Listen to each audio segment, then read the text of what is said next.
amateur, je veux dire, j'ai travaillé dans un bidonville à Noisy-le-Grand, dans le cadre d'un mouvement qui s'appelle ATD Carmonde, et c'était des gosses de la violence, et je dois dire qu'avec cet entraînement, cette relaxation, etc., les gens se sont calmés, et d'autant que nous avons monté une pièce, dont vous verrez un petit extrait, Antigone de Sophocle, avec ses gosses, et je n'ai jamais vu jouer Antigone de cette façon, c'était bouleversant. Voilà. Donc, suivant un petit peu les choses que j'ai apprises aussi dans différents cours et différents professeurs, nous faisons une relaxation en général au sol, mais là, ça serait trop long, on en a discuté après, et on s'est dit que ça allait vous ennuyer un peu, alors vous verrez les gens debout, et quand on fait la relaxation au sol, je passe vers chacun, et je mets ma main sur le ventre, pour voir si la respiration vient bien de là. En général, les gens respirent de là, comme ça, ce qui leur donne une attitude un peu nerveuse, anxieuse. Donc, si on rétablit la respiration ici en bas, diaphragme, en diaphragmatique, disait ma prof, Madame Sandra, voilà, tout se calme, la respiration devient lente, la voix retrouve sa place, devient plus grave, etc. Donc, vous ne verrez pas les choses au sol, parce que sinon, je passe de l'un à l'autre, ça va être un peu long. Vous verrez debout. Les personnes vont mettre leurs mains là, sentir que ça gonfle et que ça dégonfle. Ensuite, nous ferons des respirations saccadées et ensuite des exercices de voix pour lancer la voix. Et chez certaines ou certains, ils m'ont dit que ça avait développé un peu leur voix, ça l'avait bien resitué.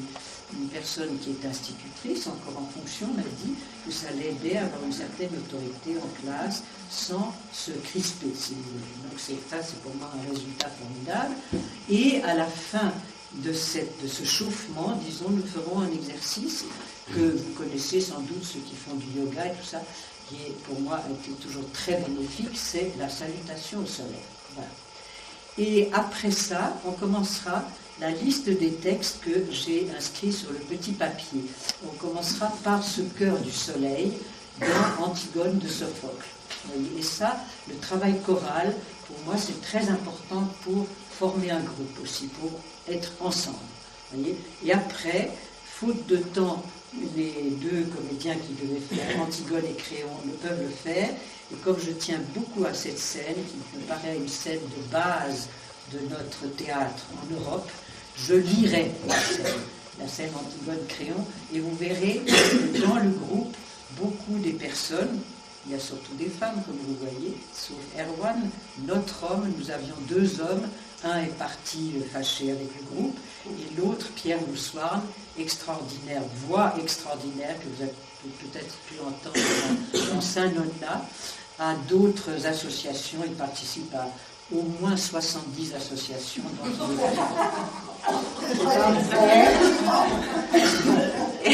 Il est très occupé, très dévoué, voilà, et nous le regrettons car c'était la voix du groupe. Donc je lirai la scène Antigone-Créon, qui est une scène tout à fait extraordinaire, et vous pourrez remarquer que dans ce récital, dans cette présentation, beaucoup des personnes ont choisi des femmes en révolte contre la société, en révolte contre l'injustice, et ce n'est pas moi qui leur ai forcé la main, je leur avais donné des textes, un ensemble de textes que j'avais choisi moi-même, et un ensemble que j'avais choisi aussi, mais qui faisait partie d'un spectacle qui s'appelait Femmes, que j'ai créé en 70, vous voyez, il y a bien longtemps, et ça suivait l'époque de 68, on était bing-bing comme ça, et que les femmes réclamaient leurs droits, si vous voulez. Et donc j'ai tourné, ce spectacle avait été monté pour une fois à Orléans, pour un congrès de jeunes femmes, ça s'appelait, et il a tourné 5 ans. Tout le monde voulait voir les problèmes des femmes, donc c'était une vie de femme, depuis l'enfance jusqu'à la vieillesse, et les personnes qui sont là, beaucoup ont pris dans cet ensemble de textes. Voilà, je ne sais pas si nous sommes au complet, mais là il est presque 10h10. À votre avis? Oui, on va commencer. Donc, je vais commencer, vous allez voir, tout le monde va se mettre la main droite sur le ventre, que ça ne vous dérange pas, c'est un peu bizarre, mais ils vont vérifier leur souffle. Voilà. Alors, faites la bouche entrouverte, Ça bien ouvert, et vous laissez sortir l'air.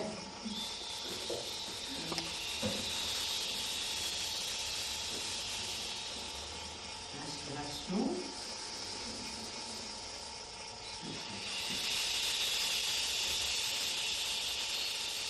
La mâchoire bien détendue, tout ça bien ouvert.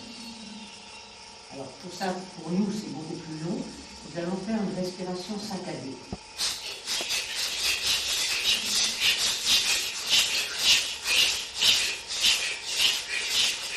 Maintenant, on va mettre le son. Ha, ha, ha, ha, ha, ha, ha, ha. Le son. Ha, ha, ha, ha, ha,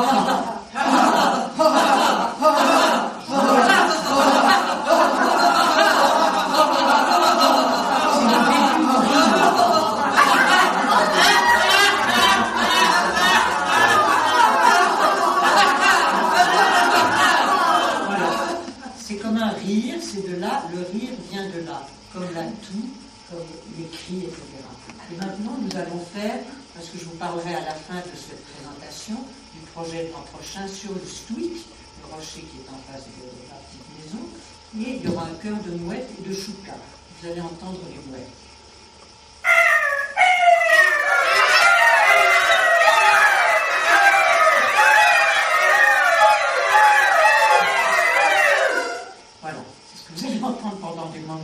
Au moment de ce que dit le Stoïque. Et maintenant, nous allons faire des jetés de bois. C'est-à-dire qu'on a la voix, on a comme une espèce de grosse pierre dans la main et on la lance. Sans bouger les pieds sont un peu écartés. Il y a toute l'énergie qui passe partant du ventre.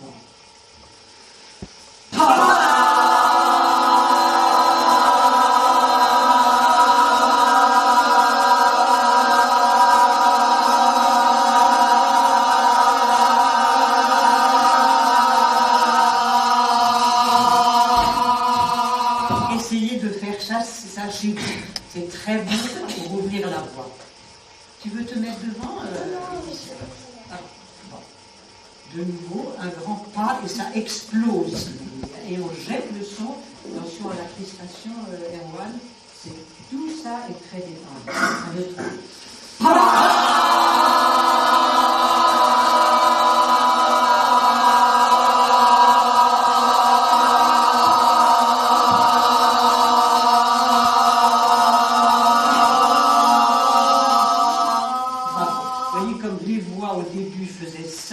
Et maintenant, font ça. C'est un trajet absolument énorme. Et maintenant, on le fait sur des voyelles, ça a l'air absolument scolaire. Vous avez des chaises? Bonjour. Bon, on recommence notre jeté de son.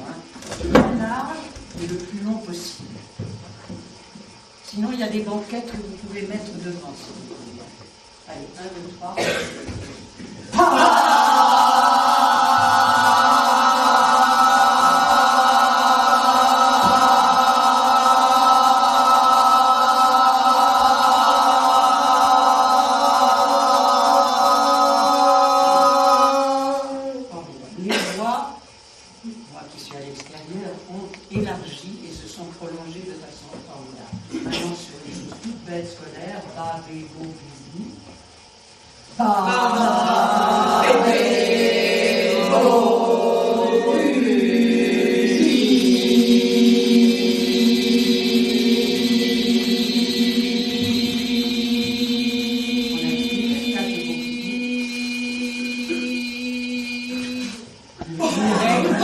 C'est extraordinaire. Elle a la plus grande voix du groupe.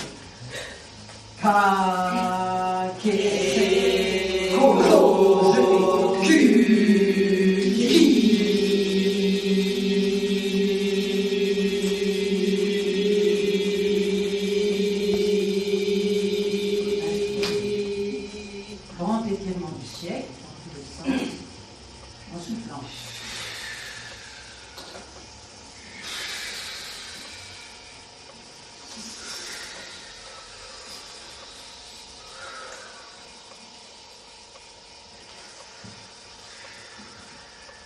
Grand relâchement du siècle, tout pendu.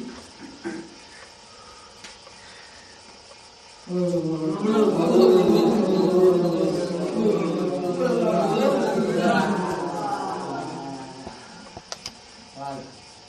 Et maintenant, nous allons faire la salutation au soleil.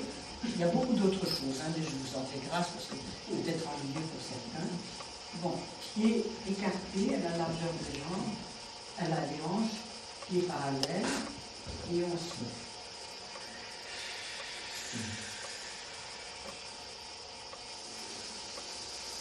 On garde l'air.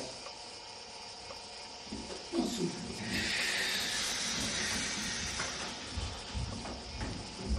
On inspire.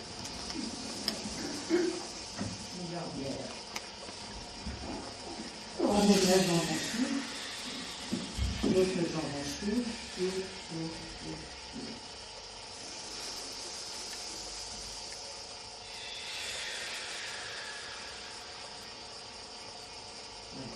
Ça, c'est notre exercice préféré parce qu'il rassemble tout.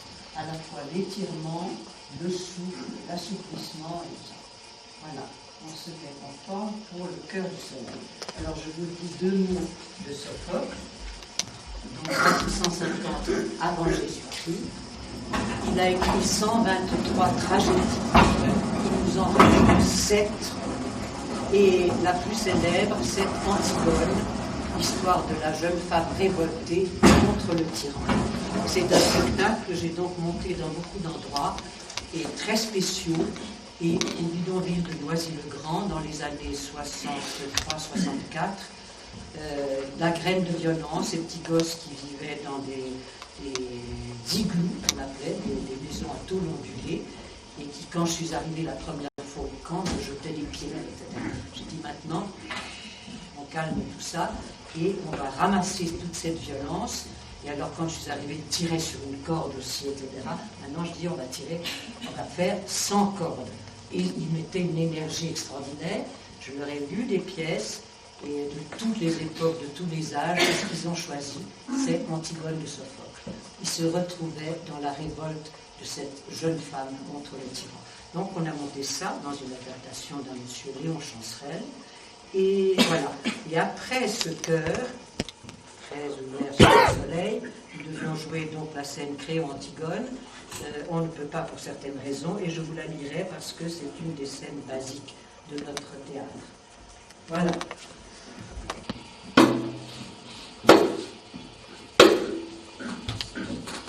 Soleil, soleil du matin, toi le plus beau des jeunes soleils qui ait jamais brillé sur terre, la ville aux 7 portes, soleil, œil de Dieu, tu as fait suivre avec tes chevaux rapides la guerre au bouclier blanc.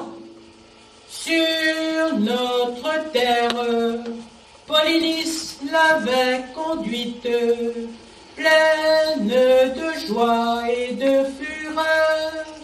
Sur notre terre, comme elle s'est faite abattue. Les deux malheureux frères, plantés par même père, portés par même mère, ont tourné l'un contre l'autre leurs lances rivales et sont entrés ensemble dans la mort.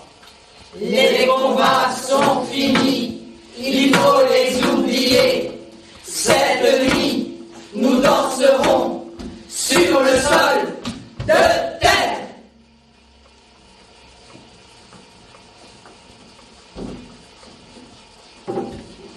Alors, Créon-Antigone, il faut imaginer Créon assis comme ça, Antigone là, on l'a découvert, l'histoire d'Antigone, en gros, c'est la fille d'Édipe et Jocaste. Son père a tué son propre père, a couché avec sa mère, c'est une histoire absolument affreuse, mais que tout le monde connaît.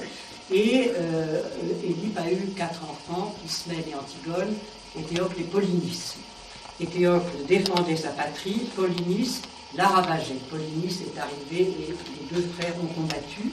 Et Créon, qui est devenu roi après Édipe, a défendu d'enterrer Polynice, le frère ennemi. Antigone l'a fait malgré tout. Et c'est la rencontre entre Antigone et Créon. Et toi, Créon, qui reste la tête basse, avoues-tu ou nies-tu? Jamais. Tu connaissais la défense. Je connaissais la défense. Et tu as osé passer outre à ma loi. Oui, car ce n'est pas Dieu qui l'avait proclamée. La loi de Dieu ne date ni d'aujourd'hui ni d'hier. Nul ne sait le jour où elle a paru. Ta loi est sans pouvoir contre cette loi-là. Tu savais qu'il y allait de ta vie. Lorsqu'on vit comme moi, au milieu des malheurs, la mort est la bienvenue. La mort, pour moi, n'est pas une souffrance. J'aurais souffert, au contraire, si le corps de mon frère était resté sans sépulture. De cela, oui, j'aurais souffert. Folle! Non, Créon, je ne suis pas folle. Si tu le crois, c'est peut-être parce que toi, tu es fou.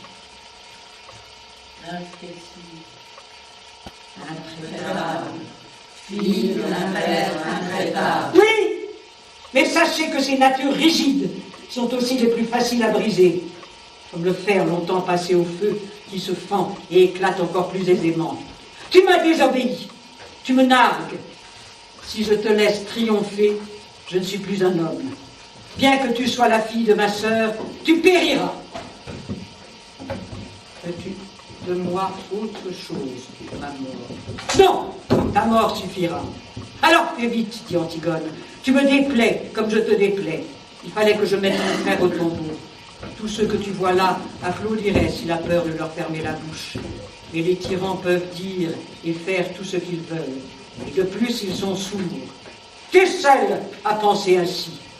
Ils pensent tous comme moi, mais ils tiennent leur langue. Tu n'as pas honte d'avoir honoré mon frère mort, et Théocle était ton frère aussi. Oui. Comment peux-tu honorer un impie? Au-delà de la vie, Théocle ne se dressera pas contre Polynice. Ennemi sur la terre, dans la mort, il reste frère. Et Théocle défendait sa patrie, l'autre la ravageait. La mort veut même loi pour tous. Un ennemi reste un ennemi. Je ne suis pas né pour partager la haine, mais l'amour. Eh bien, va donc aimer tes morts sous la terre. Tant que je vivrai, je ne laisserai pas une femme me faire la loi. Voilà. Et maintenant, nous allons changer d'atmosphère et nous entrons dans le domaine de Bertolt Brecht. Bertolt Brecht, c'est un dramaturge de notre époque. Il est mort en 1956. Il a quitté l'Allemagne nazie. Il s'est réfugié en Finlande et en Suède. Il a été ensuite en Amérique et il a écrit la plupart de ses pièces. Après la guerre, il est rentré en Allemagne, à Berlin, et il a créé un théâtre extraordinaire qui s'appelait le Berliner Ensemble. Voilà, je vous laisse d'autres scènes de sa vie. Simplement qu'il a institué une chose que les Français, les intellectuels français admiré plus que tout, c'est la distanciation. Alors ça veut dire ne pas être quelque chose, ne pas incarner un personnage, mais le raconter. C'était vrai et pas vrai. C'était un de ses principes, mais j'ai eu l'occasion de faire un stage avec un monsieur qui s'appelle Lee Strasberg, qui avait inventé l'Acteur Studio à New York. Brecht y a travaillé aussi, et il a monté surtout une pièce qui s'appelait Grand-peur et misère du Troisième Reich, où il voulait que sa femme, Hélène Weigel, joue une femme juive en train de faire ses bagages pour quitter l'Allemagne nazie. Et il trouvait qu'elle n'était pas assez émue. Et un jour, pour la faire pleurer, justement au moment de ses bagages, il a vu des photos de ses enfants dans un tiroir. Il a ouvert le tiroir, elle ne savait pas, et elle s'est mis torrent de larmes. Voilà, Brecht avait ce qu'il voulait. Donc, il n'était pas contre l'intrusion des sentiments dans une scène. Maintenant, c'est Marie-France Drezel qui va jouer une scène d'une pièce très belle qui s'appelle La bonne âme de Szechuan. L'histoire est un peu compliquée, c'est l'histoire d'une petite prostituée qui reçoit un jour des dieux tombés du ciel qui cherchent une bonne âme. Tout le monde leur refuse l'asile, sauf cette petite pauvre prostituée. Et cette petite jeune femme tombe amoureuse d'un aviateur. Et la voilà qui rêve à son enfant futur.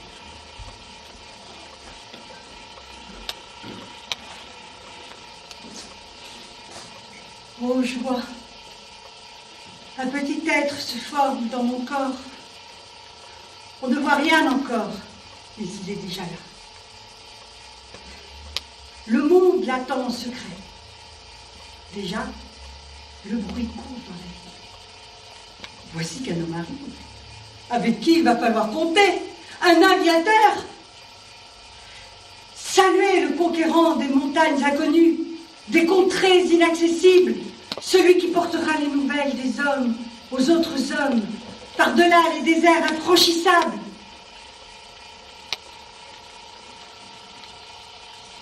Viens, contemple le monde. Là, c'est un âne. Incline-toi. Salue. Maintenant, vous connaissez. Ah, le porteur d'eau. Oh, s'il te plaît, pour mon fils, un verre d'eau fraîche, il fait chaud. Bon, policier qui arrive. Faisons un détour. Et si nous allions là-bas, prendre quelques cerises dans le jardin du riche monsieur Fépoum? Attention, il ne faut pas se faire prendre. Viens, doucement mon fils, derrière les buissons qui nous cachent. Non, pas tout droit, non, pas devant. Bon, si tu veux aller devant, hein.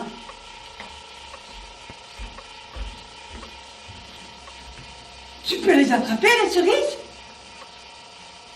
Fourre-les dans ta bouche. C'est la meilleure cachette. Délicieux. Oh, le policier qui revient. Oh, c'est le moment de filer.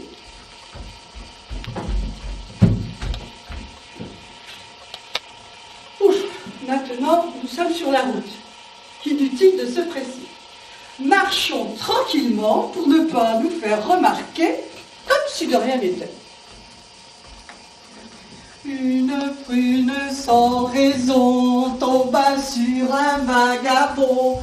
Mais l'homme d'un geste prompt mordit la prune au menton. Une prune sans raison tomba sur un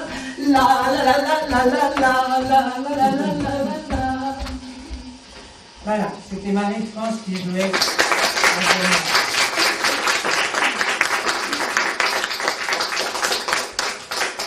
Maintenant, nous avons un poème d'un auteur contemporain, René de Ovadia, qui n'est pas tout jeune. Il est d'origine panaméenne, il vit en France et il est entré à l'Académie française en 1999.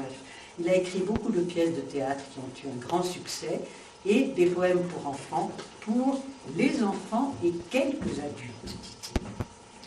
Anne Cariou va nous dire Innocentine, écrit en 1969. Sur le chemin, près du bois, j'ai trouvé tout un trésor. Une coquille de noix, une sauterelle en or, un arc-en-ciel qui était mort. À personne, je n'ai rien dit. Dans ma main, je les ai mis et je l'ai tenue fermée jusqu'à l'étrangler du lundi au samedi. Le dimanche, les rouvertes. Mais il n'y avait plus rien. Et je l'ai dit au chien, couché dans sa niche verte comme j'avais du chagrin. Il m'a dit, sans aboyer, cette nuit, tu vas rêver. La nuit, il faisait si noir que j'ai cru à une histoire et que tout était perdu. Quand soudain, j'ai bien vu un navire dans le ciel traîné par des sauterelles sur des vagues d'arc-en-ciel.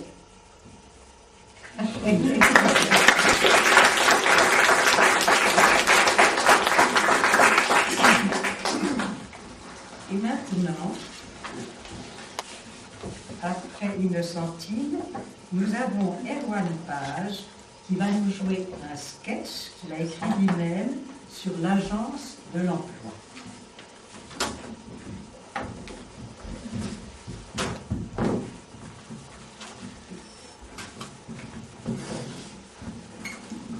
Ah bah oui, ça doit être là. APDDE, Association pour les demandeurs d'emploi. Mon Dieu, il y a beaucoup de chômeurs ici. Bon, allez, je rentre.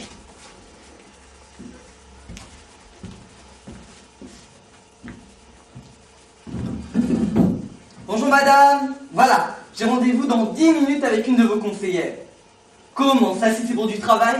Mais non, ma petite dame, vous croyez tout de même pas que je viens ici pour prendre le thé et les biscuits? It's not tea time. La salle d'attente, oui. C'est par là, d'accord. Merci madame. Vous êtes ici pour du travail?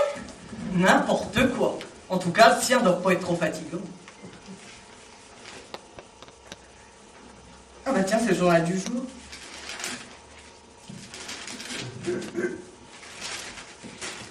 Histoire enfantine. Dis papa. Oui ma chérie. Devine ce que j'ai fait à l'école aujourd'hui. Ah, je ne sais pas. Facile, comme toi. Rien. Ça me rappelle un petit peu pourquoi moi je suis ici. Hein. Madame, oui. Elle est arrivée? Non. Les 5 minutes sont passées pourtant. Ah, elle arrive d'une minute à l'autre. D'accord. Merci madame.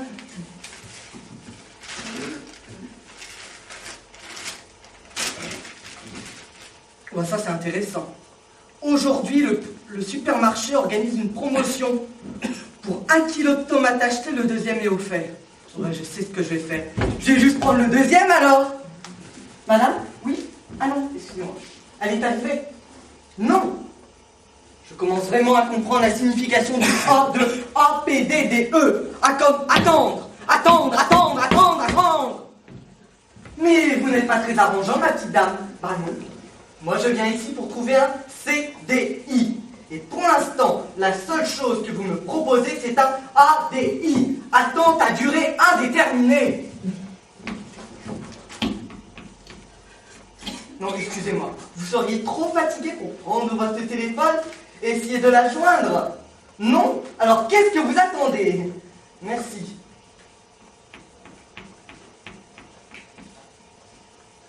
Ah. Alors, elle arrive dans 5 minutes.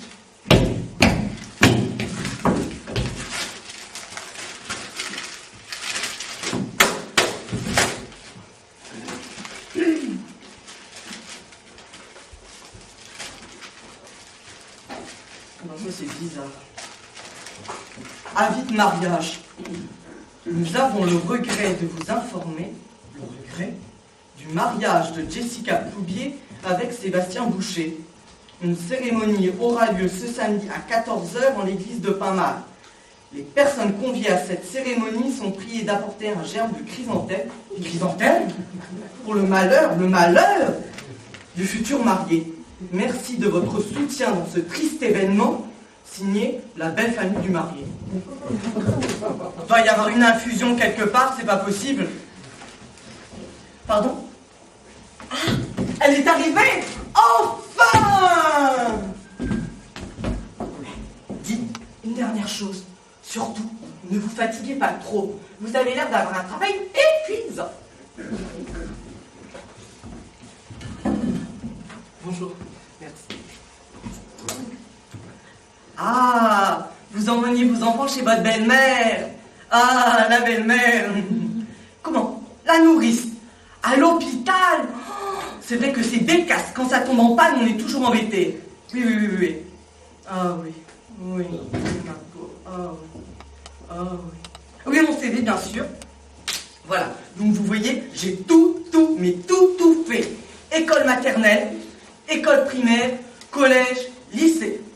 Mes niveaux d'études, le brevet des collèges, le brevet de secourisme pour les animaux domestiques, et si je me souviens bien, oui, dans 15 jours, je passe le brevet de secourisme pour les plantes, oui. Alors j'ai aussi, alors là, le diplôme du crépier de chez Tante Annette, et mon brevet d'informatique niveau 1, mon brevet d'informatique niveau 2, mon brevet d'informatique niveau 3, mon brevet d'informatique niveau 4, mon brevet d'informatique niveau 5, mon brevet d'informatique... Non, je me suis arrêté à 5, c'est déjà suffisant. Oui. Oh, et je suis un vrai cordon bleu. Figurez-vous, dimanche dernier, ma tante Bérangère, vous savez Bérangère, tout le monde la connaît, là, elle est toujours dérangée.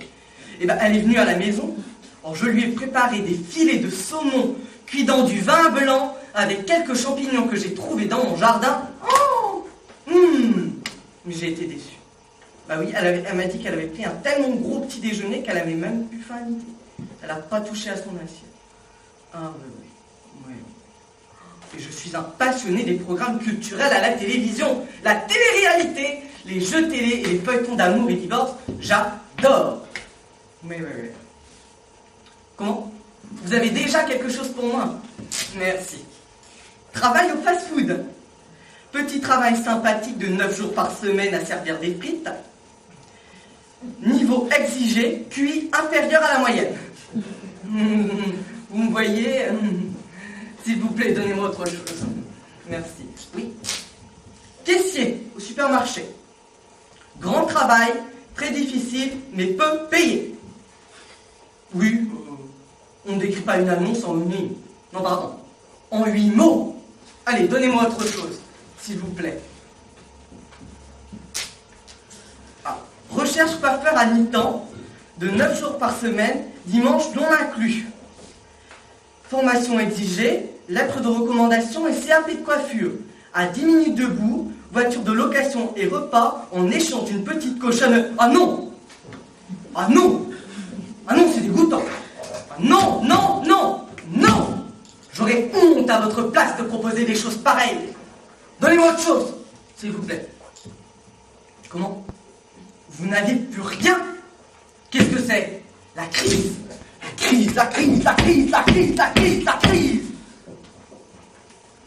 Oui, mais c'est évident. Mais oui, et si je devenais comédien?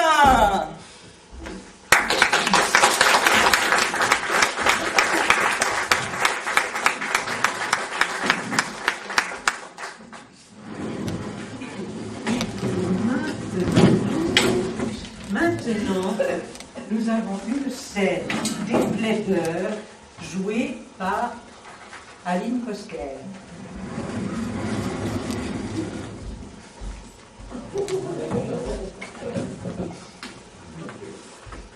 Tel qui arrive vendredi, dimanche pleurera.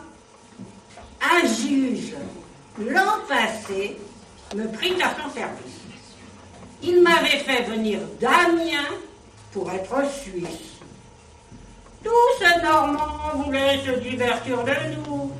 On apprend à hurler, dit l'autre avec les loups. Tout picard que j'étais un bon apôtre, et je faisais claquer mon fouet, tout comme un autre. Tous ces plus beaux messieurs me parlaient chapeau bas. Monsieur deux petits gens, gros comme le bras. Mais sans argent, l'honneur n'est qu'une maladie. Ma foi, j'étais un franc portier de comédie. On avait beau heurter et m'ôter son chapeau, on n'entrait pas chez nous sans graisser le marteau. Point d'argent, point de Suisse, et ma porte était close. C'est dommage. Il avait le cœur trop au métier. Je lui disais souvent, Monsieur Perrin-Dandin, vous vous levez tous les jours trop matin. Qui veut voyager loin ménage sa monture. Buvez, mangez, dormez, et faisons ce qui dure. Il n'en a tenu compte. Il a si bien veillé qu'on dit que son timbre est brouillé. Il nous veut tous juger, les uns après les autres.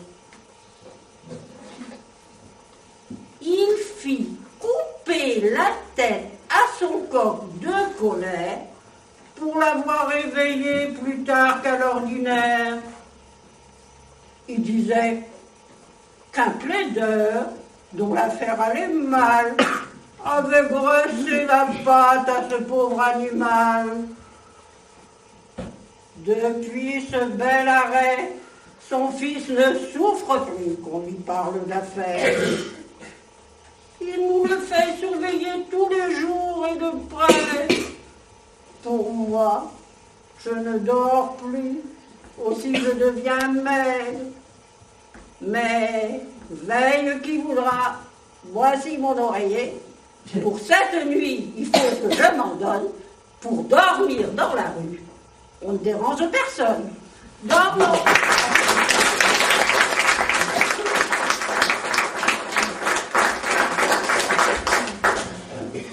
Et voici après les plaideurs, tout à fait autre chose, un texte tiré d'un livre que personnellement j'ai beaucoup aimé, qui s'appelle Le Dépotoir, paru en 1955, d'une femme, Carolina Maria de Jesus, qui vivait dans le bidonville de Sao Paulo. Elle écrivait son journal, elle avait une famille de 8 enfants, vivait dans la misère et la boue, et un journaliste est tombé sur ces petits bouts de papier qu'elle avait sur elle et les a réunis et les a publiés. Et ça a été un succès mondial. Voilà Carolina Maria de Jesus, jouée par Mireille Moison. Et go to go and gas. J'habite la favela, c'est vrai.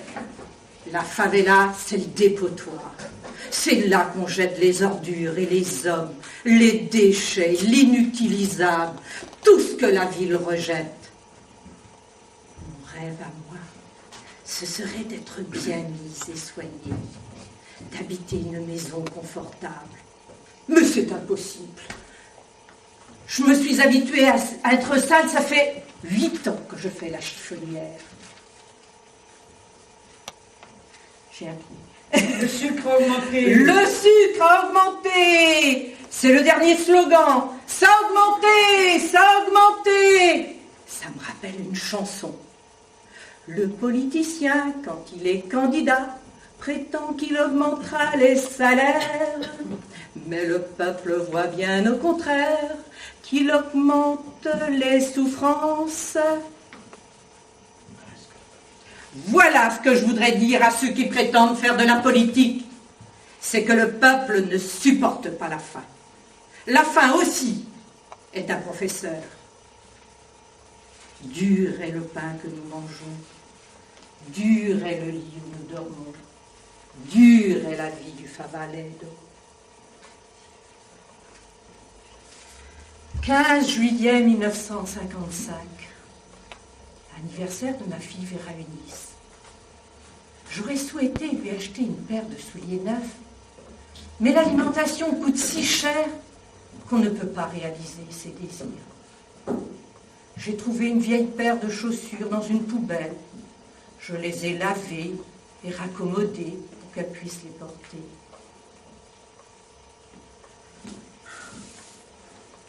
« 30 juillet 1955, cette nuit j'ai fait un rêve. J'ai rêvé que j'habitais dans une autre maison et que j'avais de tout. Des sacs entiers de haricots. Je regardais les sacs et je souriais. Et je disais à mon fils Joao, à présent nous pouvons donner un coup de pied à la misère. Et j'ai crié, va-t'en misère! Ma fille Vera Eunice s'est réveillée et m'a demandé, à qui dis-tu de s'en aller, maman? Et go, to go, and garce, et bourre-cul à la misère.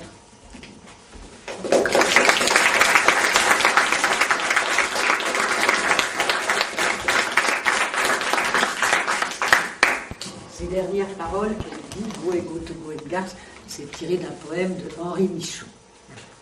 Maintenant, nous avons le discours que Louise Michel a prononcé lors de son procès après l'arrestation des communards en 1871. Les communards, Louise Michel était fille d'un châtelain et d'une servante. Elle a été enseignante et elle a beaucoup participé aux luttes pour la justice. Elle faisait partie d'un groupe anarchiste, les Blanquistes. Elle a été déportée avec beaucoup d'autres en Nouvelle-Calédonie. Elle est revenue en 1880. Elle a fait des conférences un peu partout. Elle a été arrêtée, libérée, arrêtée, libérée. C'était sa vie. Et elle a même fait jouer 2 ou 3 pièces de théâtre dans un théâtre à Paris qui s'appelle Les Bouffes du Nord, où joue un monsieur Peter Brook. Elle s'était prononcée en 1887 contre la peine de mort. Après un de ses discours, un chouan lui a tiré une balle dans la tête. Elle a fait des séjours à Londres, elle a fait des conférences, en Algérie, et elle est morte en 1905. Des milliers de personnes ont suivi son enterrement. Voici ce qu'elle dit lors de son procès. C'est Pierrette Berry qui interprète Louise Michel.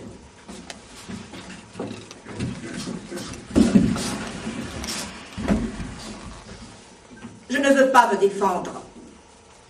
Je ne veux pas être défendue.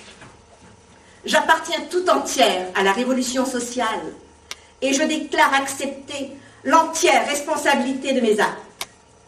Je l'accepte tout entière et sans restriction. Vous me reprochez d'avoir participé à l'assassinat des généraux. À cela, je répondrai oui, si je m'étais trouvée à Montmartre le jour où ils ont fait tirer sur le peuple. Je n'aurais pas hésité à faire tirer moi-même sur ceux qui donnaient des ordres semblables. Mais lorsqu'ils ont été prisonniers, je ne comprends pas qu'on les ait fusillés. Et je regarde cet acte comme une insigne lâcheté. On dit que je suis complice de la Commune. Assurément oui, puisque la Commune voulait la révolution sociale et que la révolution sociale est le plus cher de mes vœux. Bien plus, je me fais honneur d'être l'un des promoteurs de la Commune, qui n'est pour rien, qu'on le sache bien, dans les assassinats et les incendies. Moi qui ai assisté à toutes les séances à l'hôtel de ville, je déclare qu'il n'a jamais été question d'assassinat ou d'incendie. Voulez-vous connaître les vrais coupables? Ce sont les gens de la police. Et plus tard, peut-être, la lumière se fera sur tous ces événements dont on trouve aujourd'hui tout naturel de rendre responsables tous les partisans de la révolution sociale. Vous êtes les hommes qui allez me juger. Vous êtes devant moi à visage découvert. Vous êtes des hommes. Et moi, je ne suis qu'une femme. Et pourtant, je vous regarde en face. Je vous appartiens. Faites de moi ce que vous voulez. Prenez ma vie, si vous le voulez. Je ne suis pas femme à vous la disputer un seul instant. On vous a dit de me retrancher de la société? On vous a dit de le faire? Eh bien, le commissaire de la République a raison, puisqu'il semble que tout cœur qui bat pour la liberté n'a droit qu'à un peu de plomb. J'en réclame ma part, moi. Si vous me laissez vivre, je ne cesserai de crier vengeance, et je dénoncerai à la vengeance de mes frères les assassins de la commission des grâces. J'ai fini. Si vous n'êtes pas des lâches, tuez-moi. Ils sont tombés après un jour de lutte. Ils sont tombés sans nous dire leur nom. Ils sont tombés et le bruit de leur chute efface encore le bruit de vos canons. C'est un morceau de chanson écrit par Gilles Corsetier et dont la musique est de Béranger, notre grand chansonnier populaire. Voilà.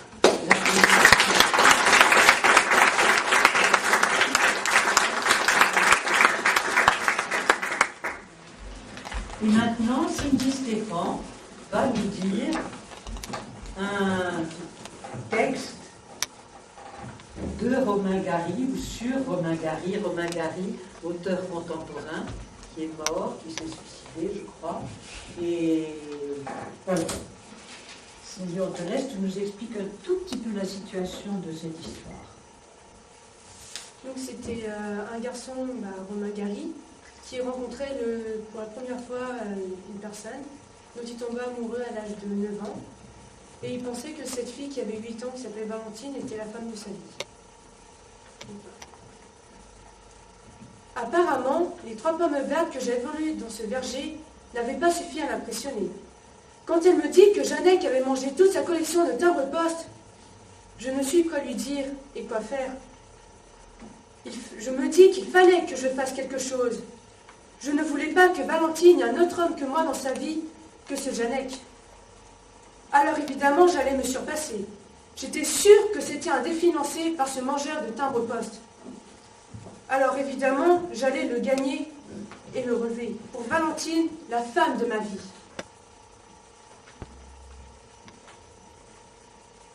Je lui donnais rendez-vous au même endroit que là où on s'était rencontrés, c'est-à-dire dans le dépôt de bois, à l'endroit où commençaient les orties.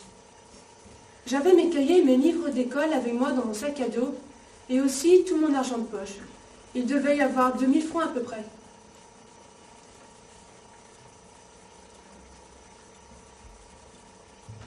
Lorsque je la vis, je lui donnai mes 2000 francs. Elle les accepta tout comme mes 3 pommes et me dit « Janek aussi a mangé tout son argent de poche. Et en plus de ça, il a mangé quelques économies de ses parents. » Je ne savais plus quoi faire. Et je me suis souvenu que j'avais avec moi mes affaires de cour. Et là, si elle ne me préférait pas à ce mangeur de timbre-poste et d'économies de parents, mon martyre pourra continuer.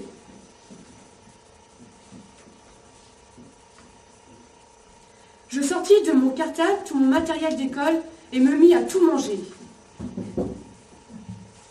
Après avoir tout fini, je lui lançai « Là, tu ne peux plus m'ignorer. » Je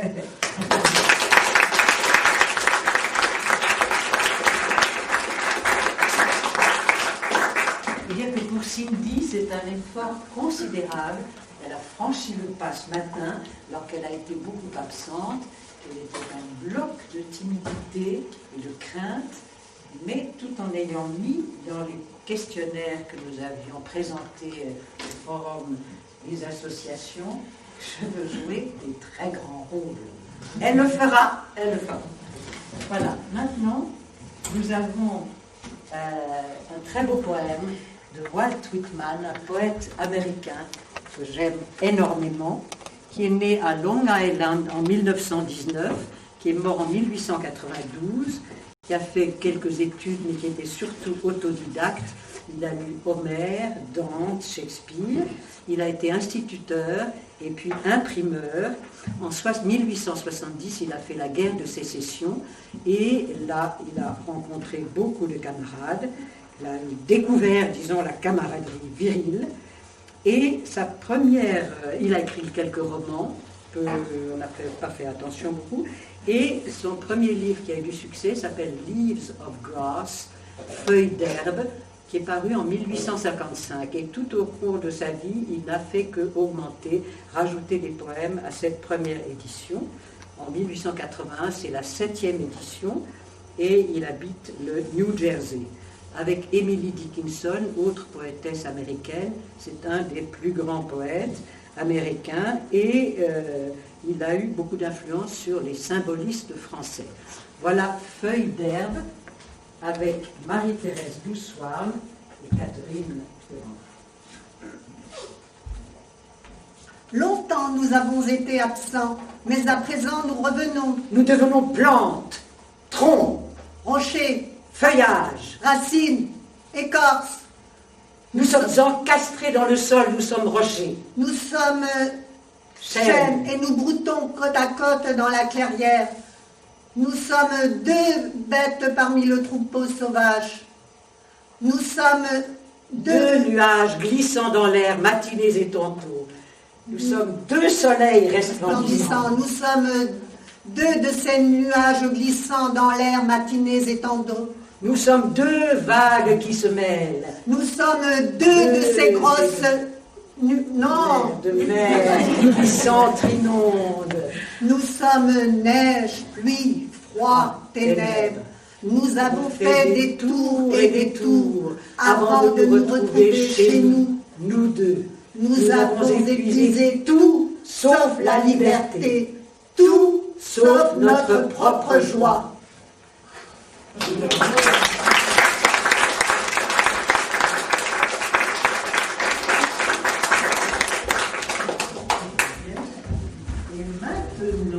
maintenant, je suis présentatrice souffleuse. maintenant, nous avons par Aline Kosker, encore un Racine, tragique cette fois, Bérénice. Acte 4, scène 4. Racine a écrit 11 tragédies et une comédie, comme vous avez vu, Les Plaideurs, et parmi ces 12 pièces, 2 pièces bibliques, jouées par les jeunes filles de Port-Royal. Aline Kosker dans Bérénice.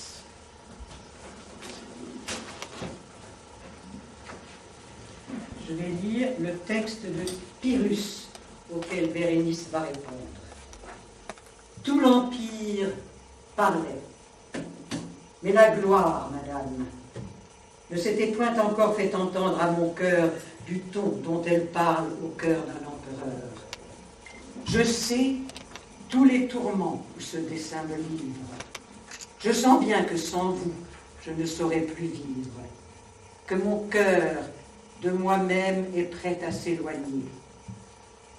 Mais il ne s'agit plus de vivre, il faut régner. Eh bien, régnez, Cruel. Contentez votre gloire. Je ne dispute plus.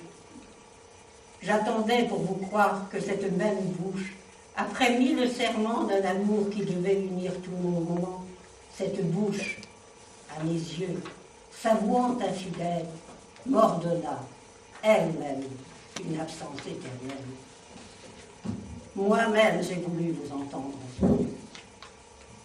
Je n'écoute plus rien. Et pour jamais, adieu. Pour jamais. Ah, Seigneur, songez-vous en vous-même combien ce mot cruel est affreux quand on aime. Dans un mois, dans un an, comment souffrirons-nous, Seigneur, que tant de mers me séparent de vous? Que le jour recommence et que le jour finisse, sans que jamais Titus puisse voir Bérénice, sans que de tout le jour je puisse voir Titus.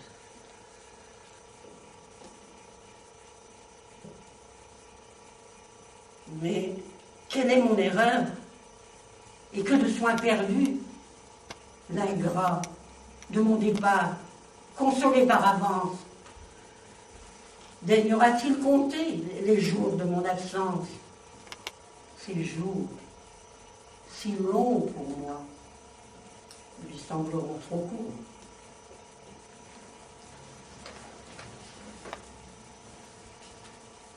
Voilà.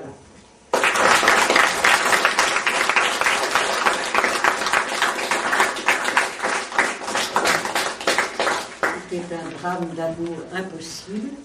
Et voilà maintenant Catel Fournier qui va dire également un poème d'amour et de rage de moi-même.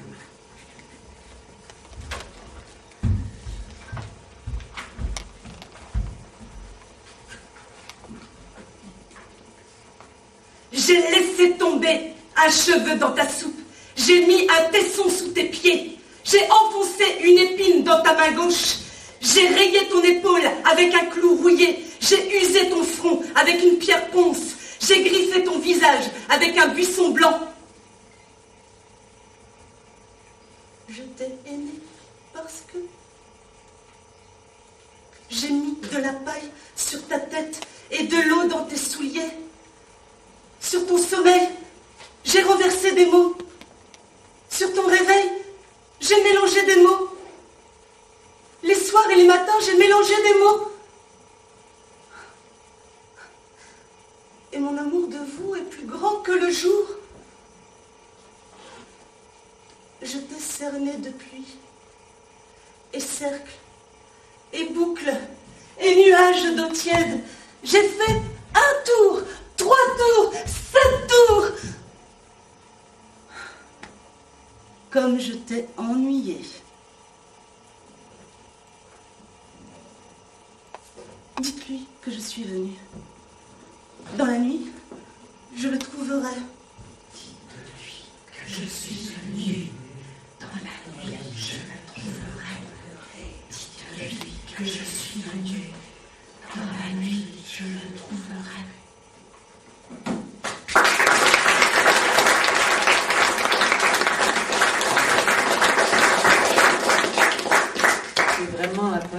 excellente jeunesse. Je pense que j'ai dû l'écrire vers 18-20 ans. Maintenant, Daniel Plouhinec va nous dire un texte, encore une fois, d'une jeune femme révoltée et qui va être condamnée. Rita Boumi-Papa. Je regardais sur Google pour voir, j'avais dit ce texte il y a longtemps dans le spectacle Femmes. Qui était Rita Boumi-Papa? Il est apparu que ce doit être une résistante grecque d'origine albanaise. Mais si vous reportez sur Google en tapant le nom Rita Boumi-Papa, vous verrez un texte absolument incompréhensible. 2 pages de texte. C'est Daniel Plouhinec qui va lire ce beau texte. Il est long le chemin que je vais prendre, et tellement froid quand on y marche pieds nus à l'aube. Dans la prison, je me suis préparée pour ce voyage. J'ai mis des vêtements propres durant la nuit qui me traitait comme une amie, et des filles qui m'assuraient qu'elles n'allaient pas tarder à me rejoindre me donnèrent du savon parfumé pour ma toilette. Elles ont mis de l'eau de Cologne sur les cheveux. Je ne connais pas cet endroit où vous m'avez conduite, mais ici mon sang va bientôt couler comme le vin d'une bouteille pendant la noce. Vous préparez vos armes et vous baillez, soldats. Oh, excusez-moi de vous avoir réveillé si tôt. Quand je peigne mes cheveux pour la dernière fois, vous n'entendrez pas mon cœur à toute volée, comme une cloche.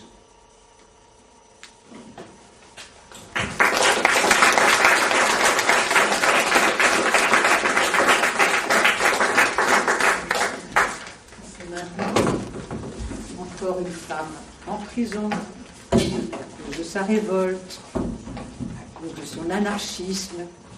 C'est Rosa Luxembourg, une femme née en Pologne en 1871, assassinée à Berlin le 15 janvier 1919. Fille de commerçants juifs, études brillantes, révolutionnaire allemande, elle fuit en Suisse de sa Pologne. En 1898, elle épouse un Allemand, mariage blanc. Elle écrit pour la presse socialiste. Elle s'oppose à la Première Guerre mondiale, comme Louise Michel. En 1915, elle est exclue du SPD, emprisonnée, et elle fonde le parti spartakiste avec Karl Liebknecht. En 1919, il y a une insurrection spartakiste et Rosa Luxembourg et Karl Liebknecht sont tous deux assassinés dans la nuit. Elle a écrit plusieurs livres de théorie économique. Et maintenant, c'est Michel Andrew qui va nous écrire cette lettre de prison de Rosa Luxembourg, qui, d'autre part, est lue beaucoup en ce moment par différentes comédiennes, dont Annie Grimbert, parce que ces lettres sont bouleversantes. Ma chère Tilde, je tiens à répondre sur le champ à ta lettre de Noël, tant que m'agite la colère neuve qu'elle a fait naître en moi. Ta lettre m'a mise en rage, car si brève soit-elle, chaque ligne y révèle combien tu es retombé sous l'emprise de ton milieu. Ce ton pleurard, ces soupirs, ces gémissements sur vos déceptions, imputables aux autres, dites-vous, alors qu'il vous suffisait de vous regarder dans une glace pour y voir le prototype, le contre-type le plus frappant de l'humanité actuelle dans toute sa misère. Vous avez trop peu d'allant, dis-tu mélancoliquement. Trop peu n'est pas mal. Vous n'avez pas d'allant du tout. Vous rampez. Ce n'est pas une différence de degré, mais d'être. Au fond, vous appartenez à une autre espèce zoologique que moi. Votre nature morose, revêche, lâche, votre façon de ne faire les choses qu'à moitié, je ne l'ai jamais ne m'a jamais paru si étrangère et je ne l'ai jamais tant haï qu'à présent. Vous seriez bien prêt à quelque audace écriture? Seulement, on vous flanquerait en tôle, et cela ne servirait pas à grand-chose. Ah, quelles âmes misérables, quelles âmes d'épicier vous faites. Vous seriez tout disposé, avant une petite pincée d'héroïsme, seulement content. Et vous... Quand ce ne serait que pour toucher, quand ce ne serait que pour toucher quelques 3 liards rouillés. Et il faut toujours que sur le comptoir, on voit à quoi ça sert. Ah, elle n'a pas été dite pour vous, la phrase de cet homme honnête et simple. Je suis là et je ne peux agir autrement. Je te le dis, dès que je pourrai mettre le nez dehors, je m'en vais harceler et prendre en chasse votre bande de grenouilles, à coups de fouet, à son de trompe. Ça te suffit comme vœu de nouvel an? Pour le reste, tâche de demeurer un être humain. C'est l'essentiel. Gémir est l'affaire des faibles. Rester un être humain, c'est être solide, lucide, gai, oui, gai, malgré tout et tout. Rester un être humain, c'est jeter, et joyeusement s'il le faut, sa vie entière sur la balance du destin. Et en même temps, c'est se réjouir de chaque journée de soleil, de chaque nuage qui passe. Le monde est si beau, malgré toutes ces horreurs. Mais il serait plus beau encore s'il n'y avait sur terre autant de lâches et de pleutres. Ma chère Tilde, te rappelles-tu cette phrase que nous disions ensemble? Et les râles des agonisants, et les cris de ceux que la soif avait rendus fous retentissaient dans le silence sublime de cette immensité. Le silence sublime de cette immensité.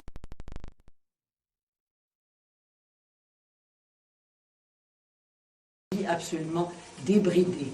Et nous avons passé des soirées entières de fou rire inextinguibles. Voilà, il a écrit des livres qu'on peut trouver, Comédie du langage, chez un libraire qui nous fait la joie de nous installer à Saint-Guinolé, Monsieur Nona Guasgui. Comédie du langage, comédie de la comédie, comédie du drame, poème à jouer, un mot pour un autre, monsieur, monsieur, et surtout monsieur Frépel, qui disent des aphorismes complètement fous aussi. Et nous voici avec une pièce qui s'appelle « De quoi s'agit-il ?», jouée par Marie-Thérèse Loussoine, Marie-France Drezen et Anne Cariou. Et le greffier, évidemment, Erwan Page.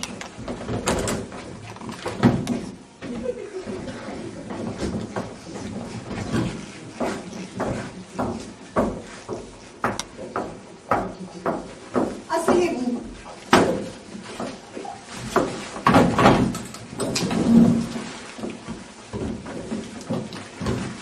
Voyons, Madame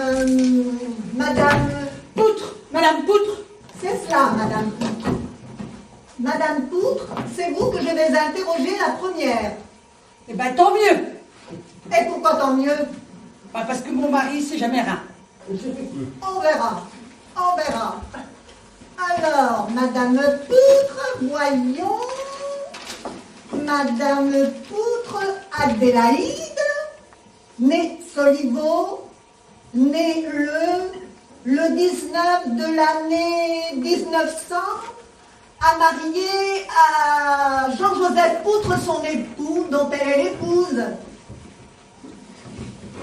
Bon, Madame Poutre, pouvez-vous me dire exactement, aussi exactement que possible, quand vous avez fait sa connaissance et quand vous l'avez vue pour la première fois? Qui ça, mon mari? Mais non, voyons, celui dont vous êtes, celui dont la personne il s'agit, hein, celui qui a motivé votre présence ici. Mais oui, tu sais bien, nous sommes là pour témoigner en sa faveur. Oh mais je sais, hein, je sais ce que parler veut dire, et puis je suis pas plus bête qu'une autre, hein. Tu n'as pas besoin de me le dire. Alors, je répète ma question. Quand l'avez-vous vu pour la première fois? Je pense que c'était il y a 10 ans environ. 10 ans, ce n'est pas d'aujourd'hui. Bon, notons. Et pouviez-vous vous douter de quelque chose à ce moment-là? Ah non, moi je me doutais de rien du tout. Comment cela? Comment cela s'est-il passé la première fois? C'est facile, j'étais dans ma cuisine et j'ai ramassé des pommes de pin pour faire la soupe. On était en décembre. Et il faisait une chaleur lourde comme c'est quand on chauffe qu'on ne peut pas lutter contre le froid. Et puis mon mari ici présent, il était absent comme toujours. Et d'ailleurs c'est pour ça qu'il peut en témoigner. Et puis tout par un coup il est rentré. Et par où? Par la fenêtre. Par la fenêtre. C'est-à-dire il est entré par la fenêtre, c'est ça, il a fait le tour de la pièce. Et puis alors il s'est posé tantôt sur une casserole en cuivre, tantôt sur une carafe. Et puis, et puis il est reparti. Il est reparti comme il était venu. Et sans rien dire? Sans rien dire. Nous notons. Bon, l'avez-vous revu souvent depuis? Ça pour sûr, hein. D'ailleurs, il a fini par s'installer. Il rentrait le matin. Par contre, le soir, il repartait. La nuit, plus personne. Étiez-vous chargé de le nourrir? De le nourrir... oui, bien sûr qu'on le nourrissait. Enfin, je veux dire... non, c'est plutôt lui qui nous nourrit. On te demande, monsieur le proviseur te demande si on était chargé de le nourrir. Tu le nourrissais, nous le nourrissions. Comme on l'avait accueilli, on était bien tenu de le nourrir. Docteur, oui, pardon, parce que vous savez très bien que, de toute façon, si on n'était pas là, je veux dire, c'est pas ça. Je veux dire, si lui, il n'était pas là, nous, on crèverait de froid, on crèverait de faim, parce qu'il nous réchauffait aussi. Qui vous réchauffait? Comment cela? Ça, c'est bien vrai, ça. Moi, quand je le vois, je suis tout ragaillardi. Comment? Je ne comprends plus. Vous venez ici pour déposer une plainte. Oui, une plainte en sa faveur, docteur. Ne m'interrompez pas, ne m'appelez pas ni docteur, ni monsieur le proviseur, appelez-moi mon père. Oui. Donc, vous déposez une plainte. Oui. Et vous allez prétendre que ça a pu vous ragaillardir ou je ne sais quoi d'aussi absurde? Ce n'est pas absurde, docteur. Pardon, mon père. Ce n'est pas absurde, mon père, docteur. Comment qu'on fait sans lui à la campagne? Nous autres cultivateurs, nous autres laitages, primeurs, légumes. Comment qu'on ferait sans lui s'il ne venait pas nous réchauffer le cœur? Enfin, de quoi parlons-nous? Mais que voulez-vous dire? Mais du soleil, parti. Ah là, voilà le malentendu. Nous ne parlons pas de la même personne, de la même chose. Moi, je vous parlais de votre agresseur, de votre cambrioleur, de votre bonheur, et vous me parliez du soleil. Mais c'est invraisemblable, c'est inimaginable. Inimaginable. Comment avez-vous pu faire fausse route de la sorte? Mais c'est pas nous qu'on a fait fausse route, monsieur le proviseur. C'est vous. Nous, on savait bien de quoi on parlait.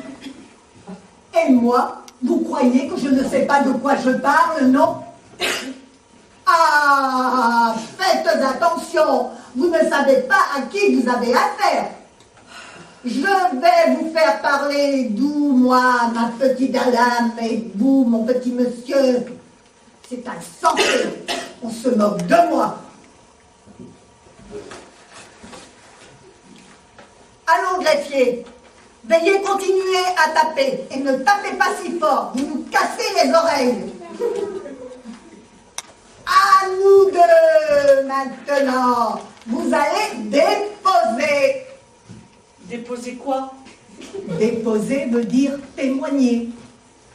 Vous allez témoigner. Eh bien voilà, comme ma femme vient de vous le dire, je n'étais pas là, j'étais absent. Alors, comment pouvez-vous témoigner? En voilà encore une nouveauté. Bon, si vous comprenez, monsieur le curé, moi je ne raconte plus rien. Hein? Alors, comme je vais tout raconter, et que lui, il a une mémoire d'éléphant. Drôle de témoignage. Enfin, si nous ne pouvons pas faire autrement, abrégeons, racontez. Alors voilà, j'étais partie pêcher à la rivière, à la petite rivière, au petit bras de la petite rivière. Pas celui où il y a du courant, là où je ne pêche jamais rien. Non, celui où il y a des nénuphars. Alors les écrevisses, elles me connaissent, elles vont lentement, et moi aussi. Et on finit toujours par se rencontrer autour d'un morceau de mouton bien pourri, du bien frais, que me prépare le docteur, le boucher, pour mes balances le dimanche. Abrégeons, je vous prie. Eh bien, pendant que j'étais pas là, ni ma femme non plus d'ailleurs. Pardon, vous venez de m'affirmer l'un et l'autre que vous n'étiez pas là, et par contre, votre femme y était. C'est-à-dire qu'elle était dans la maison, mais pas à l'endroit où ça s'est passé. Mais alors... Vous comprenez? Mais alors, finalement, où cela s'est-il passé? Ça s'est passé au jardin. Bon, alors, de la maison, elle pouvait voir ce qui se passait au jardin. Ah, ça pas du tout, monsieur mon père. Et pourquoi donc? Parce que je peux vous le dire, là, j'étais dans la maison, c'est-à-dire, je pouvais rien voir au jardin. Alors, comment... Non.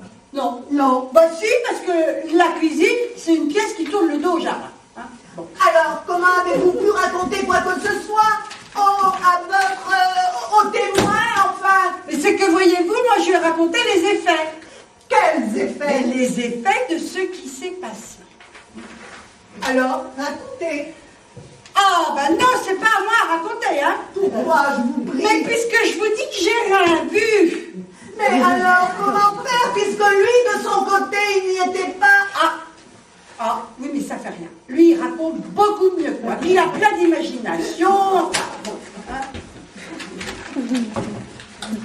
Alors, monsieur Poudre, veuillez me raconter à moi, qui n'étais pas là, l'événement qui s'est produit en votre absence et qui vous a été rapporté par votre femme, bien qu'elle non plus n'y ait pas assisté. Je vous disais donc que j'étais à la pêche. Et quand je suis rentrée, j'ai entendu un grand cri, c'était ma femme. Elle avait été blessée? Non, elle était furieuse. Parce qu'il avait tout saccagé dans la maison. Enfin, nous y voilà. Il avait tout saccagé. Notez bien, greffier. Tout, monsieur le juge, monsieur le professeur, tout. La toile des transats était déchirée, les oignons étaient coupés, les outils étaient par terre. Il avait dû être furieux. Une crise de nerfs? Délirium tremens, peut-être? Venait-il souvent chez vous? Oui, ma femme vous l'a déjà dit. Pardon, il y a eu confusion. Je lui parlais, lui, et elle me parlait du soleil. Mais c'était vrai. Non, mais c'était vrai aussi de lui. Voyons, réfléchissez, il y a une nouvelle confusion. Vous m'avez dit tout à l'heure que c'était plutôt lui qui vous nourrissait. Maintenant, vous me parlez de ses colères, de ses déprédations. Dans un cas, vous me parlez du soleil, dans un autre cas, autre chose. Mais comment vous dire Mais parlerez-vous? Je sais pas comment vous dire. N'hésitez pas. Ne craignez rien. Vous êtes ici pour dire la vérité, toute la vérité, je le jure. D'ailleurs, dans tout ceci, vous n'êtes que témoin. Un témoin, oui, d'accord, hein. Mais victime aussi, hein, monsieur mon père, monsieur mon fils. Appelez-moi mon père, ma sœur. Oui, mon père, ma sœur. Abrégeons, de qui, de quoi s'agit-il au fait? De l'agresseur ou du soleil? Des deux, un peu des deux, hein. Tantôt le soleil et tantôt l'orage. Parce que, vous voyez, quand le soleil brille dans le jour, hein, ça va, mais quand le soleil il arrive, qu'est-ce que je raconte? Mais quand l'orage il arrive, eh ben il cache le soleil. Et alors on est dans l'ombre. Et alors là, le satané orage, avec ses bruits de tonnerre, et qui vous déchire les oreilles. Et puis alors, vous savez, avec la pluie, qui fait déborder les torrents, qui inonde les pâtures, vous savez. Et alors là, c'est terrible. Et alors, et tout par un coup, on a peur et on est dans l'ombre. Hein. Tandis que, quand il y a le soleil, lui, il réjouit nos cœurs. Et on lui dit, oh, bonjour, monsieur, mais entrez donc. Et alors là, il rentre, et puis ben, il reste toute la journée à la maison, sauf quand l'orage, il revient. Quand l'orage, il revient, et ben de nouveau, il cache le soleil. Alors c'est pour ça que on est venu faire une déposition, enfin, on dépose on dépose tantôt pour l'un, tantôt pour l'autre, et puis on dépose contre inconnu, et puis en sa faveur, docteur, et puis moi j'ai tout dit, hein.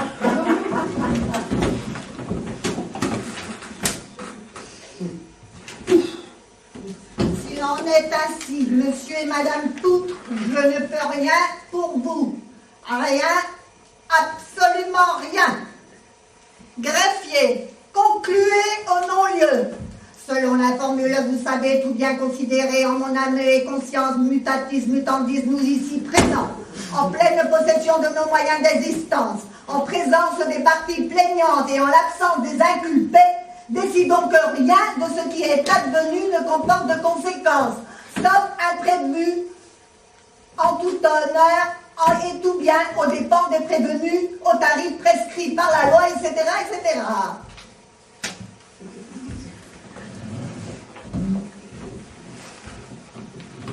Silence, respect à la loi, la séance est levée. Allez en paix. Et que ni le soleil ni l'orage ne troublent votre conscience.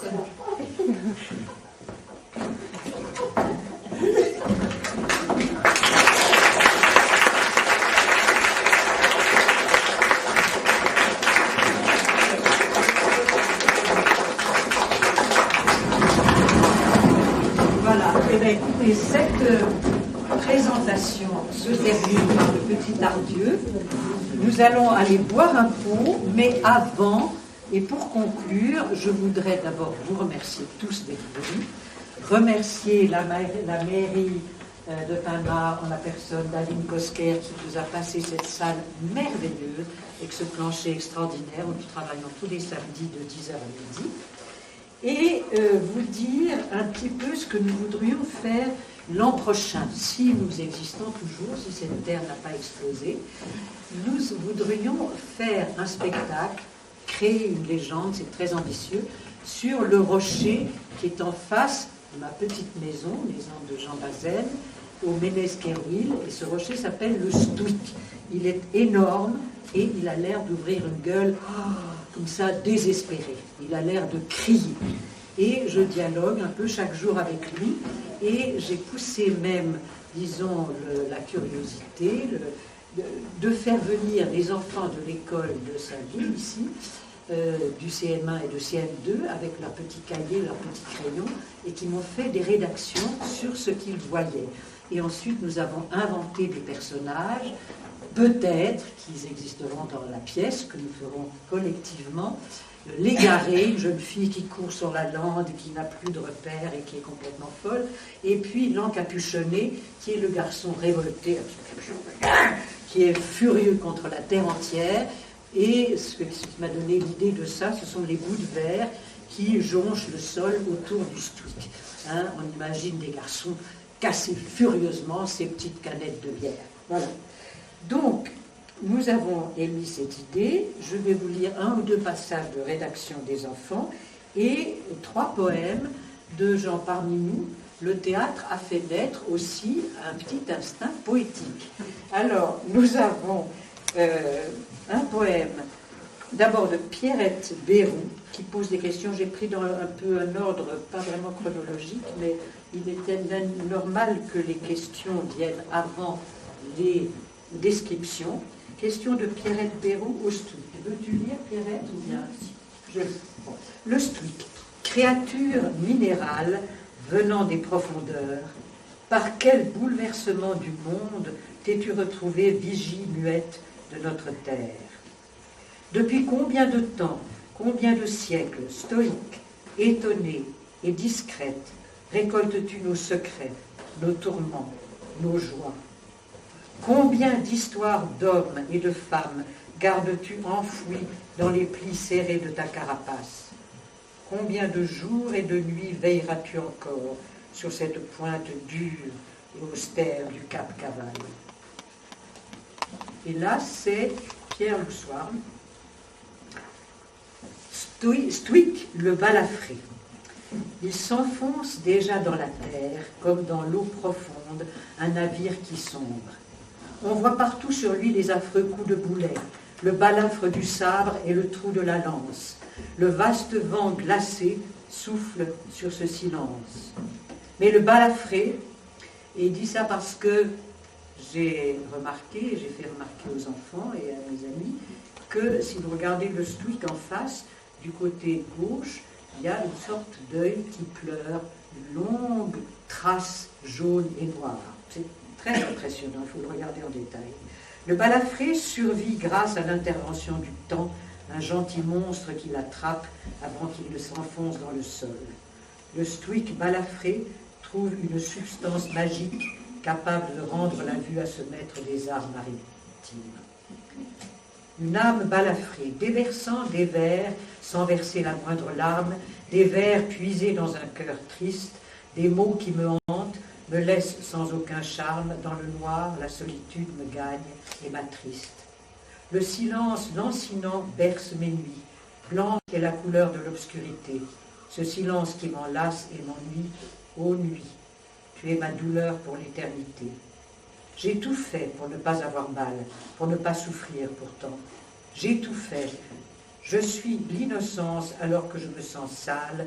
Je suis l'essence de la candeur étouffée. Je suis secret, secrètement secret, un monde sur un océan de pleurs. Je suis perdu et rêve d'instants sacrés, remettant mes doutes qui en mon sein demeurent. Et puis un poème d'Aline Kosker. Tu veux lire, Aline? Non, je continue. Vous voyez, le Stwick a inspiré, et j'espère que vous aussi, vous irez le regarder et laisserez le jaillissement de la création vous inonder et vous me faire part de vos découvertes. Le Stwick. Je suis le roc, la force, le temps. Je suis le maître de tous ces êtres de pierre qui s'attroupent à mes flancs. Dans mon corps et sur ma carapace, je suis la chaleur de l'été, la morsure de l'hiver, la douceur du printemps, la couleur de l'automne. Aujourd'hui, calme et tranquille, hier couvert d'écume et balayé par le vent. Aujourd'hui, lumineux, accueillant, hier sombre, menaçant, dans la brume épaisse. Je suis celui qu'on caresse en passant, quand ma peau est chaude. Je suis celui qu'on redoute, quand le sentier à mes pieds disparaît dans le noir de la tempête qui s'annonce. Je suis celui qui a vu, qui verra, le bateau qui passe au loin. Je suis celui qui a senti contre ses flancs la carcasse éventrée du bateau naufragé. Je suis la mémoire du temps, mais minéral je suis et minéral resterai. Demain, quand notre terre sera à nouveau bousculée dans ses entrailles profondes, je retournerai à mes profondeurs premières. Voilà, voici pour les poèmes. Vous pouvez féliciter.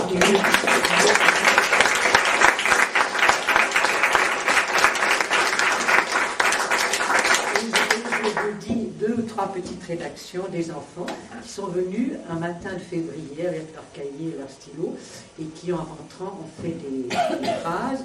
Je suis allée moi-même à l'école et je les ai fait jouer le Stwick. Il y a un petit garçon qui s'est assis sur une chaise et qui a parlé comme ça, qu'est-ce que vous faites autour de moi? Et puis l'égaré et les glands capuchonnés, l'égaré a fait j'en ai marre, j'en ai marre, j'en ai marre. Et l'égaré, on a couru comme ça. Alors, l'un des enfants, Lucas, le rocher du Stwick. Le rocher du Stwick ressemble étrangement à un dinosaure. Le cri d'un dinosaure qui pleure, à qui il manque la mâchoire du bas et un œil. Il a une immense mâchoire du haut qui pourrait vous manger avec une petite langue vraiment petite. Je leur avais fait remarquer, nous sommes allés dans cette espèce de gueule ouverte, et c'était l'hiver, et il y avait une toute petite minuscule fougère qui poussait entre 2 fentes. Alors je leur ai dit, voyez, tout ça a l'air mort, et puis il y a la vie qui pousse quand même. Son bruit est incandescent de braise. Ah, c'est quand même assez poétique. Non, Bernard? Oui. Il y a un passage secret entre sa queue et le côté droit de sa tête. Il doit marcher avec ses 6 pattes. Il n'aime pas les trempettes et surtout la pluie qui éteint ses braises. Quand il fait beau, il aime se mettre au soleil. Sous cet air membruyeux se cache le Stwick. Il y a un autre qui s'appelle Yannick. Bref, c'est un petit haïkaï. Son corps, C-O-R-E, parce que je ne vous cache pas que les fautes d'orthographe sont nombreuses, à peu près 4 par mot. Son corps est une sculpture, un cri de taureau, la souffrance de ses jambes enfoncées dans la terre ferme, sa pierre abîmée, la nature est vivante comme le Stwick. Voilà, je vous laisse parce que c'est peut-être un peu long. Ça, c'est les enfants, et donc si nous faisons ce travail, nous le ferons avec l'aide, évidemment, de tous les camarades ici. Chacun va lire un petit peu son récit. On mettra les récits ensemble et on va aussi utiliser les esprits des enfants et peut-être éventuellement les jouer, quoique je ne sois pas tellement pour faire jouer les enfants. Voilà. Et maintenant, si vous voulez boire un petit coup, bien mérité, vous avez eu une longue patience et je vous en remercie beaucoup.